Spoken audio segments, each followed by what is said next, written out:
Okay. Hello, everybody. Today is the Big Book of Unusual Knowledge, and we have five excerpts that we're reading today. The first one here is the Donner Party. Oh no. Then we have the next one is a brief history about underwear. A brief history about underwear. Yes. After that, stealing the president. Stealing. Stealing the president. And then we have buried under memories. And we finish out with living the freegan lifestyle. The freegan lifestyle about living vegan, eating a vegan diet. Yes. So we're going to start with the Donner Party. Farmers George and Jacob Donner and businessman James Reed succumbed to the land fever that was sweeping the country. Their disastrous trek became infamous. On April 16, 1846, the Donner Party, comprised of 9 wagons carrying 87 people, left from Springfield, Illinois. Their journey would take them 2,500 miles across the plains, deserts, and Great Basins, along with 3 mountain ranges. It was necessary to arrive at Sutter's Fort in California ahead of the snow that would blanket the Sierra Nevada mountains. On July 20th, the group came to the Little Sandy River in present-day Wyoming. There, they made the fatal mistake of attempting a shortcut listed in Lansford Hastings' The Immigrant's Guide to Oregon and California. Although Hastings described this route in his publications, no one had ever actually tested it. The first obstacle the party encountered was getting their wagons through the dense brush. Next, they faced a maze of canyons that took them for a month to navigate. Finally, they came to the Great Salt Lake Desert. The group struggled through 5 blistering days and freezing nights to make the 80-mile trek that they read would only be 40 miles. By the time the group made it out of the desert, it was early September. They soon noticed snow flurries, the first sign of the coming winter, but they trudged on. In early November, they became trapped in the snowy Sierra Nevada mountains, 150 miles from their destination. All that they could do was build rough cabins and wait until the worst of the winter was over. Starving, the group was trapped for 4 months. Before they were rescued, 40 people had died, and some of the forlorn survivors had resorted to cannibalism. The last living member of the Donner Party was Margaret Breen, who died in 1935. Well, that is one road trip I would not want to be a part of. Yes. Yes, the Donner Party, that's unfortunately what they're infamous for is the cannibalism. Because, well, I mean, they went hungry for 4 months and they resorted to eating each other. I know. So it's unfortunate, but they did what they had to survive. And the last one to survive was Margaret Breen of the Donner Party, and she died in 1935. All right, away from or I guess I should say, on to a less macabre story here. This is a brief history of underwear. Yes, you heard me right. A brief history of underwear. From fig leaves to bloomers to thongs, people have covered themselves a little or a lot. Here in a brief history of the undergarment. The earliest and most simple undergarment was the loincloth, a long strip of material worn between the legs and around the waist. King Tut was buried with 145 of them, but the style didn't go out with the Egyptians. Loincloths are still worn by many Asian and African cultures. Number two, men in the Middle Ages wore loose trouser like undergarments called, I don't know how to say that word, braies, Braies,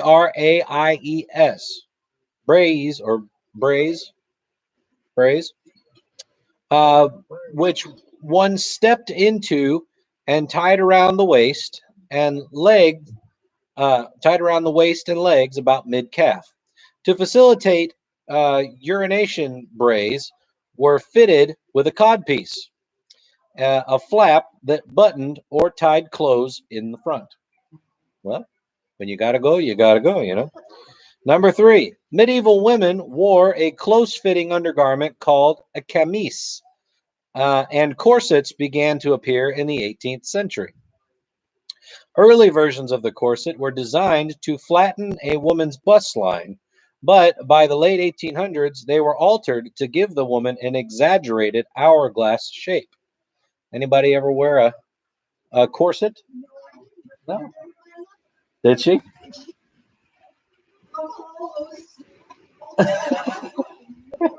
I had two answers on the courses where they went to work. The one worked for uh, the United States Army, and the other one did work for the Navy.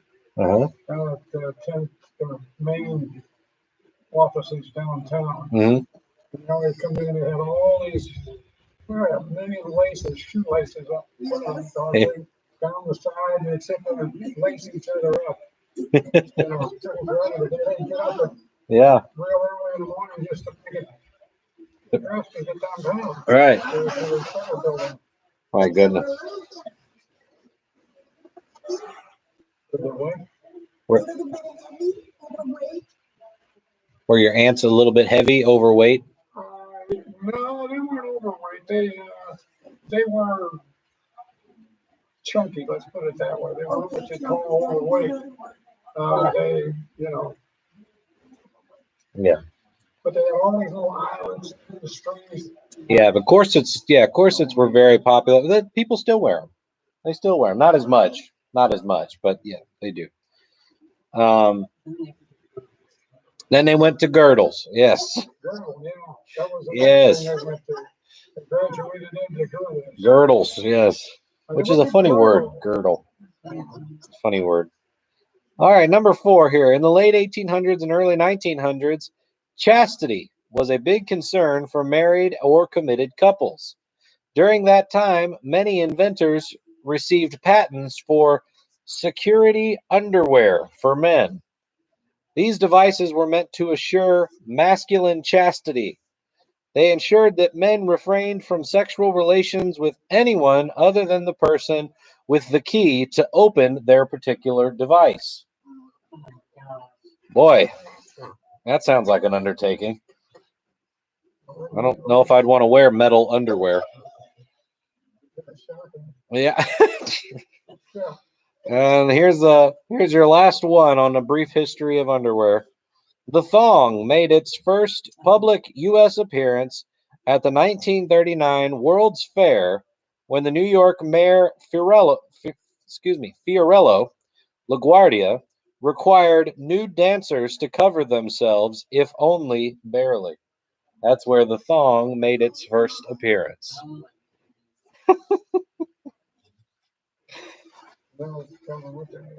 All right.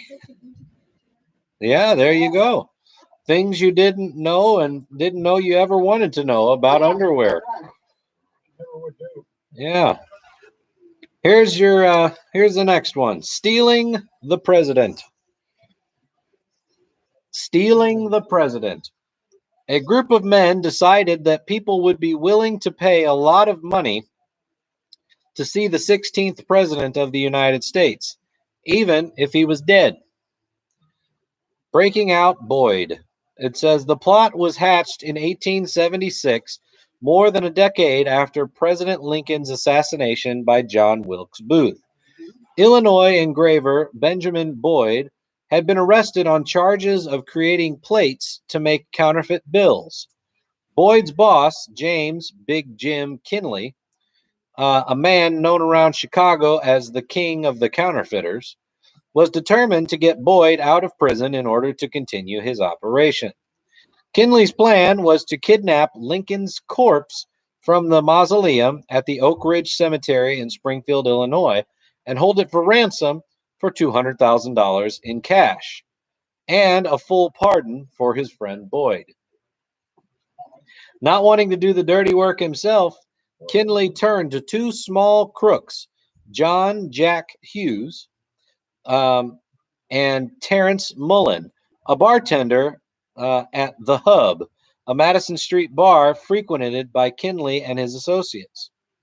Kinley told Hughes and Mullen that they were to steal Lincoln's body on election night, November 7th, load it onto a cart, and take it roughly 200 miles north of the shores of Lake Michigan. They were to bury the body in the sand to stow it until the ransom was paid. The plan seemed foolproof until Hughes and Mullen decided they needed a third person to help steal the body, a fellow named Louis Swegels. It was a decision Hughes and Mullen would come to regret later.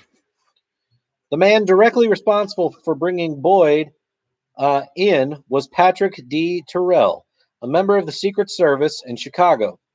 Long before the current role of protecting the president was established, one of the main jobs of the members of the Secret Service was to track down and arrest counterfeiters. One of Terrell's informants was a small-time crook by the name of Louis Swegels.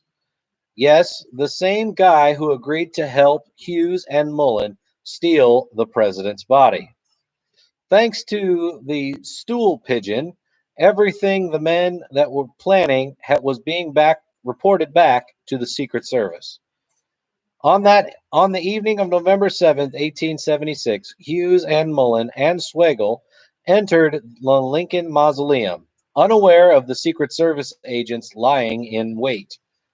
The hoods broke Lincoln's sarcophagus open and removed the casket, and Swegels was sent to get the wagon. Swegels gave the signal to make the arrest, but once the Secret Service men reached the mausoleum, they found it to be empty. In all the confusion, Hughes and Mullen had slipped away, leaving Lincoln's body behind. Unsure what to do next, Terrell ordered Swegels to go back to Chicago and see if he could pick up the kidnappers' trail. Swegels eventually found them in a tavern on November 16th or 17th, sources vary. Hughes and Mullins were arrested without incident. With no laws at the time pertaining to the stealing of a body, Hughes and Mullins were only charged with attempted larceny of Lincoln's coffin and account each for conspiracy. After a brief trial, both men were found guilty. Their sentence for attempting to steal the body of President Abraham Lincoln, 1 year in the Illinois State Penitentiary in Joliet. As for Lincoln's coffin, it remains in its home in Oak Ridge Cemetery. It has been moved an estimated 17 times and opened 6 times. On September 26, 1901, the Lincoln family took steps to ensure that Abe's body could never be stolen again, and it was buried 10 feet under the floor of the mausoleum, inside a metal cage, and under thousands of pounds of concrete. Mm-hmm. I know. Pretty impressive.